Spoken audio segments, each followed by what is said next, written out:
Bueno, vamos a estudiar en este video cómo determinar el campo eléctrico creado en las cercanías de una placa.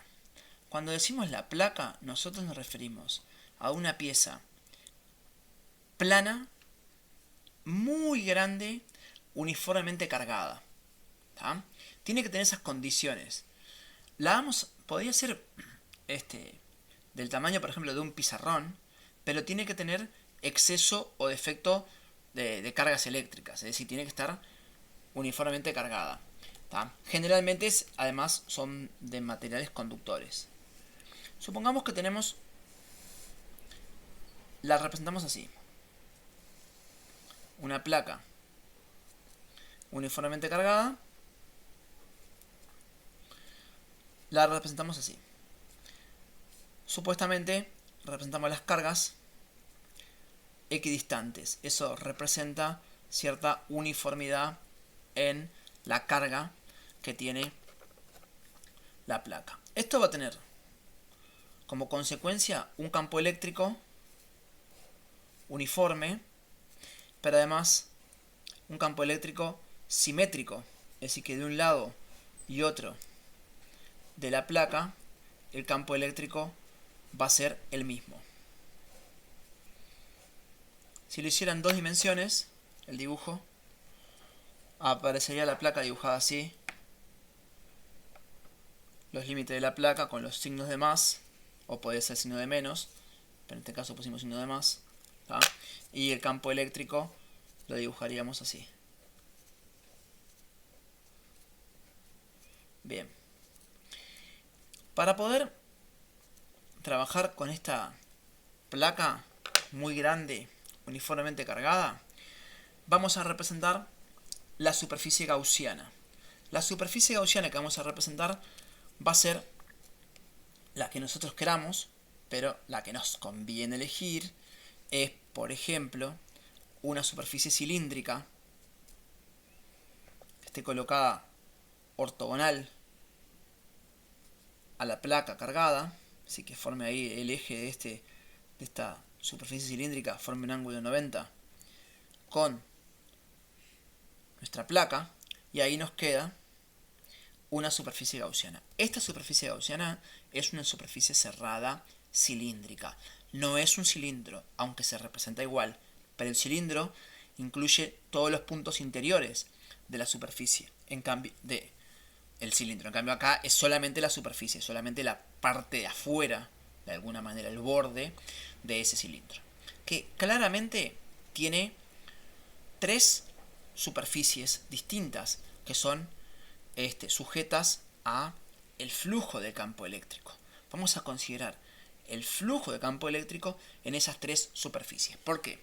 Porque después vamos a sumar esas tres flujos de campo eléctrico en esas tres superficies distintas. Una superficie va a ser una de esta cara, o sea, las tapas de nuestra superficie cilíndrica. La segunda sería la otra tapa. Y la tercera sería esta cara lateral tan grande, para tener allí entonces nuestras tres caras donde vamos a calcular el flujo que atraviesa cada una de esas tres superficies. Y de esa manera vamos a encontrar la suma de todos los flujos de campo eléctrico. ¿Tá? Entonces, nuestra ecuación va a quedar epsilon sub 0 multiplicado por el flujo eléctrico de la cara número 1 más el flujo eléctrico de la cara número 2 más el flujo eléctrico de la cara número 3. Eso va a ser igual a ¿qué? A la carga neta encerrada, es decir, a esta carga que está aquí adentro encerrada en la superficie gaussiana. ¿Tá? El flujo de la cara número 1 lo podremos calcular E por S por el coseno de cuánto. Entonces acá vamos a ver que tenemos el campo eléctrico con esta dirección, con este sentido, y el vector de superficie con esta dirección, este sentido, tenemos un coseno de 0 y dijimos que el coseno de 0 es 1. A eso le vamos a sumar el campo eléctrico que atraviesa la superficie número 2, que estaría por acá. Considerar de vuelta el vector de superficie en la superficie número 2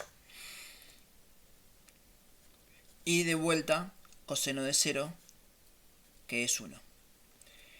Obviamente que el valor de la superficie 1 y el valor de la superficie 2 son iguales, porque dijimos que esto era parte de una superficie cilíndrica. Por tanto, alcanza a comandarle S.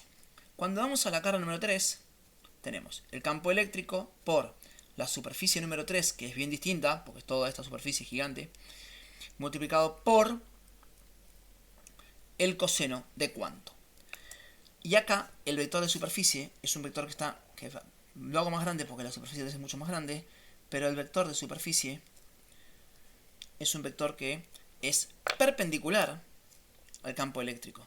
Por lo tanto, acá tenemos que multiplicar por el coseno de 90, y el coseno de 90 es 0.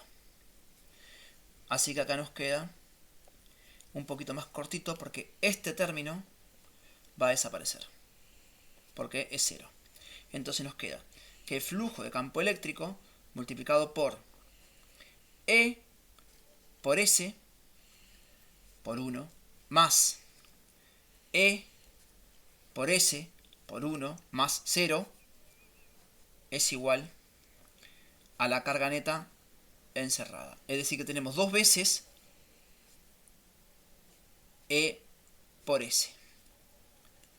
Así que epsilon sub 0 multiplicado por 2 multiplicado por E multiplicado por S nos va a dar la carga neta encerrada. Por lo tanto, el campo eléctrico, que era lo que queremos encontrar, creado en las cercanías de una placa, el campo eléctrico va a ser la carga neta dividido 2 por la superficie.